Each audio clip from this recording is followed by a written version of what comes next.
Friends, आज हम पढ़ने वाले हैं क्लास 7 मैथ्स का chapter number 11 perimeter and area. इसी के आज हम इंट्रोडक्शन की बात करेंगे कि पेरीमीटर क्या होता है, एरिया क्या होता है और उसके कुछ पार्ट जैसे कि square, rectangle, circle, triangle, parallelogram, इन सब का पेरीमीटर और एरिया क्या होता है, उसके फॉर्मूलेज क्या क्या हैं।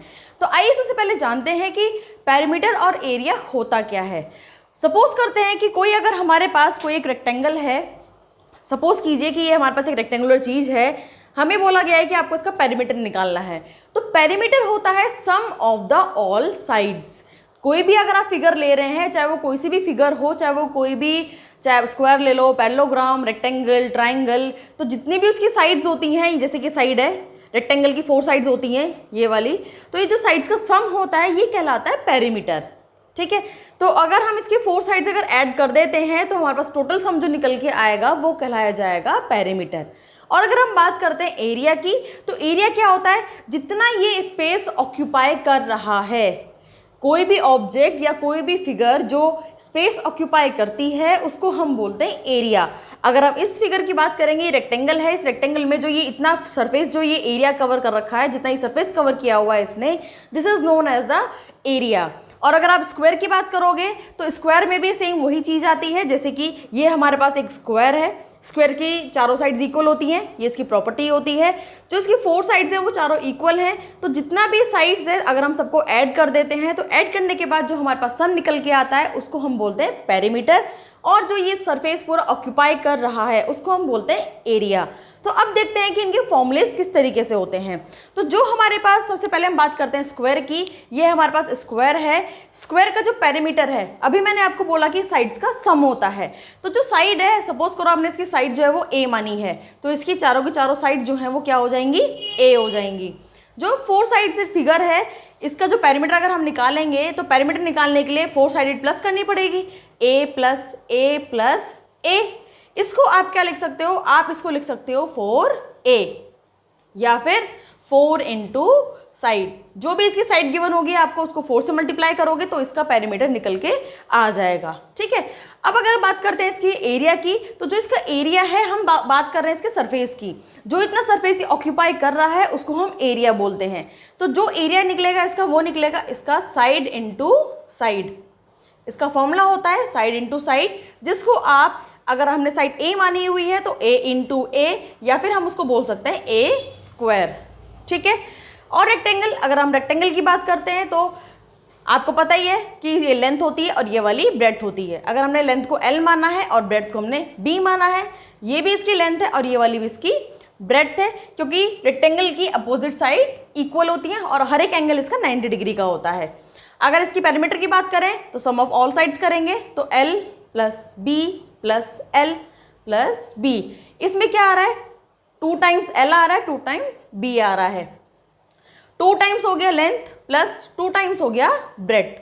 अगर मैं ऐसे 2 कॉमन ले लेती हूँ तो ये फॉर्मूला बन जाता है 2 into L plus B। It means 2 into length plus breadth, जो इसकी लेंथ है वो प्लस उसकी ब्रेड्थ। तो ये फॉर्मूला हो गया आपका पेरीमीटर ऑफ रेक्टेंगल का। अब अगर हम एरिया की बात करें तो जो इसका एरिया है, जितना ही सरफेस कवर अप कर रहा है यहाँ से, तो इसका फॉर्मूला हो जाता है length into breadth. Length into breadth, breadth को हम कई बार विड्थ भी बोलते हैं, इस चीज़ का आप ध्यान रखें। तो फॉर्मूला बन जाएगा इसका L इंटू बी। इसका फॉर्मूला हो जाता है L इंटू बी। अब अगर बात करते हैं पैरेललोग्राम की, तो पैरेललोग्राम भी जो है वो एक रेक्टेंगल फैमिली से ही बिलोंग करता है, लेकिन रेक्टेंगल के एंगल्स 90 डिग्री के होते हैं, पैरेललोग्राम के एंगल्स 90 डिग्री के नहीं होते हैं। अपोजिट साइड्स इसकी इक्वल होती हैं। ये इसकी लेंथ होती है और ये वाली इसकी ब्रेड्थ होती है और ये होती है इसकी हाइट, जिसको हम बोलते हैं h। ये क्या है, इसकी हाइट है और ये इसकी ब्रेड्थ और ये वाली इसकी लेंथ हो गई है। अब अगर हम इसके पेरीमीटर की बात करें तो पेरीमीटर तो सम ऑफ द ऑल साइड्स ही है, तो जो इसकी साइड्स हैं वही रेक्टेंगल की होती हैं, तो इसका पेरीमीटर का फॉर्मूला भी सेम रहता है as a rectangle 2 into L plus B। ये पैरेललोग्राम के पेरीमीटर का फॉर्मूला है। अगर हम इसके एरिया की बात करेंगे तो इसका एरिया का फॉर्मूला हो जाता है base into height. Base into height, जो इसका बेस है, बेस यानी कि जो इसकी लेंथ दी हुई है आपको, वो इंटू हाइट। हाइट ये वाली जो कि जिस बेस पे आ रही है, ये हमारा बेस है।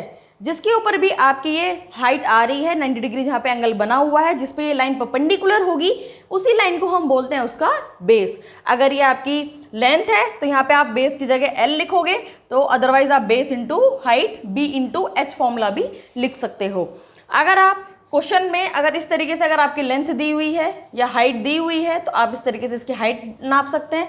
तो ये जो लेंथ है ये भी इसकी क्या हो जाएगी, हाइट हो जाएगी। अब इसका बेस ये वाला हो जाएगा जो हमने B लिखा हुआ है। इसकी बहुत सारी कंडीशंस हो सकती हैं। अगर आपके पास ये वाली अगर लेंथ दी हुई है, ये इसका बेस हो जाता है, ये इसकी हाइट हो जाती है। अगर आपके पास यहाँ से अगर आप ड्रॉ करते हैं इसकी हाइट, तो इस तरीके से इसकी ये हाइट ड्रॉ हो जाती है, तो फिर बेस ये वाला हो जाता है। कहने का मतलब सिर्फ इतना है कि बेस वही होगा जिसके ऊपर जो एल्टीट्यूड है, जो हाइट है, वो परपेंडिकुलरली आई हुई है, यानी कि जो 90 डिग्री का एंगल बन रहा है परपेंडिकुलरली, वही उसका बेस होगा। और उसकी जो लेंथ होती है, हाइट होती है, जो एल्टीट्यूड होता है, वो उसकी हाइट मानी जाएगी। तो फॉर्मूला हो जाएगा इसका बेस इंटू हाइट। अब बात करते हैं ट्रायंगल की। ट्रायंगल को तो आप सब कुछ जानते ही हैं। ट्रायंगल के 3 टाइप्स होते हैं, आइसोसेलेस, स्केलन, इक्विलेटरल या फिर राइट एंगल ट्रायंगल भी हो सकता है। तो अगर ये हमने यहाँ पर इक्विलेटरल ट्रायंगल लिया हुआ है, इसकी अगर हम एक साइड ए मान रहे हैं, तो इसकी तीनों साइड्स कैसी हो जाएंगी, ए हो जाएंगी। ए होने के बाद हमें निकालना है इसका पेरीमीटर। पेरीमीटर क्या होता है, sum of the sides. It means A plus A plus A, जिसको हम क्या लिख सकते हैं, 3 इंटू साइड भी लिख सकते हैं। ठीक है, ये तो क्या हो गया, इसका पेरीमीटर का फॉर्मूला हो गया। उसके बाद अगर हमें इसका एरिया निकालना है, इसके एरिया निकालने के लिए हमें यहाँ पे इसकी क्या चाहिए, इसकी हाइट चाहिए। हाइट इसकी अगर ये वाली है तो बेस इसका कौन सा होगा, जिस पे ये परपेंडिकुलरली आ रही है लाइन, तो ये इसका बेस होगा। इसका फॉर्मूला हो जाता है हाफ बेस इंटू हाइट। इसका फॉर्मूला है एरिया का हाफ बेस इंटू हाइट। जो बेस है वो नीचे वाला, जिस पे हाइट परपेंडिकुलरली आ रही है। मैं दोबारा बता रही हूँ कि अगर आप इस वाले वर्टेक्स से अगर आप हाइट ड्रॉ करते हैं तो ये वाली हाइट कहलाएगी और ये वाला इसका बेस कहलाएगा।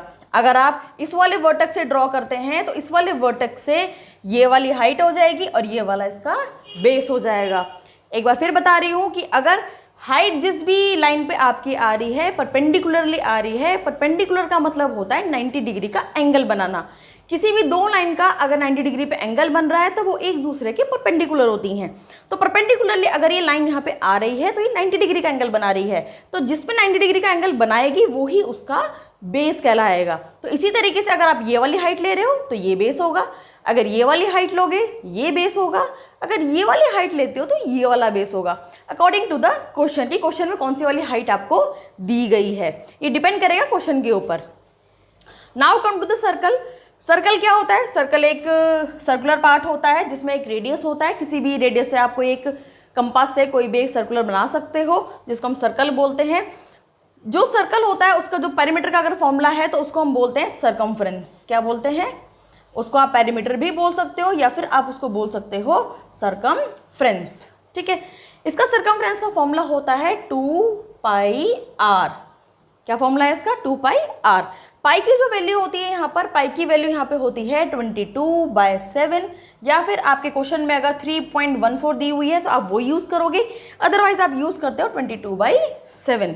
ठीक है, अब अगर एरिया किसकी बात करें तो इसका एरिया का फॉर्मूला होता है πr²। यहाँ पे सेम पाई की वैल्यू जो होती है वो 22/7 या फिर 3.14। एक चीज़ और इसमें बता देती हूँ, जो रेडियस है आपका, ये रेडियस है, यहाँ पर आर की वैल्यू आप वही रखोगे। जो πr² में बच्चे क्या गलती करते हैं, यहाँ पे स्क्वायर नहीं करते हैं। स्क्वायर का मतलब होता है पाई इंटू आर। आर की यहाँ पर 2 बार मल्टीप्लाई होती है। अगर एज एग्जाम्पल अगर आपको देखना है तो अगर मैंने यहाँ पे इसका रेडियस अगर 7 लिया है, इसका रेडियस यहाँ पे 7 सेंटीमीटर है, तो यहाँ पे अगर मैं इसका एरिया निकालती हूँ तो इसका एरिया हो जाएगा 22/7 इंटू 7 इंटू 7। एक 7 से एक 7 कैंसिल आउट, यहाँ पे आ गया 22 इंटू 7। मल्टीप्लाई करेंगे तो आ जाता है 154 सेंटीमीटर का स्क्वायर। ये क्या हो गया, इसका एरिया हो गया। और एक चीज़ का और ध्यान रखेंगे कि पेरीमीटर की जो यूनिट होती है वो हमेशा मीटर या फिर सेंटीमीटर इस तरीके से होती है, और एरिया की जो यूनिट होती है वो होती है मीटर स्क्वायर या फिर सेंटीमीटर स्क्वायर या फिर अदर जो आपको यूनिट दी होगी उसका स्क्वायर। ठीक है, क्यों होता है ऐसा? क्योंकि यहाँ पे जब हम ऐड कर रहे हैं तो हम सेम डिजिट्स की सेम यूनिट्स ही ऐड करेंगे। यहाँ पे आप उसकी मल्टीप्लाई करते हैं। अगर हम 1 मीटर की दूसरे मीटर में मल्टीप्लाई कर रहे हैं तो यहाँ पर आता है मीटर स्क्वायर। मीटर स्क्वायर का मतलब क्या है कि मीटर्स की 2 बार मल्टीप्लाई होना। जैसे कि यहाँ पर हमने आर की मल्टीप्लाई करी थी 2 बार, तो आर की मल्टीप्लाई कर रहे हैं तो आर स्क्वायर आ रहा है, मीटर की मल्टीप्लाई करेंगे तो एम स्क्वायर आएगा। तो दोस्तों आज की वीडियो में इतना ही। अगर आपको वीडियो पसंद आई हो तो उसे लाइक और शेयर जरूर करें। कोई भी अगर क्वेरी है, अगर आपका कोई क्वेश्चन है, आपको पूछना है, तो आप मुझे पूछ सकते हैं मेरे इंस्टाग्राम पे भी, और यहाँ पे भी कमेंट करके आप मुझसे पूछ सकते हैं। एक बार फिर मिलेंगे नई वीडियो में, तब तक के लिए गुड बाय।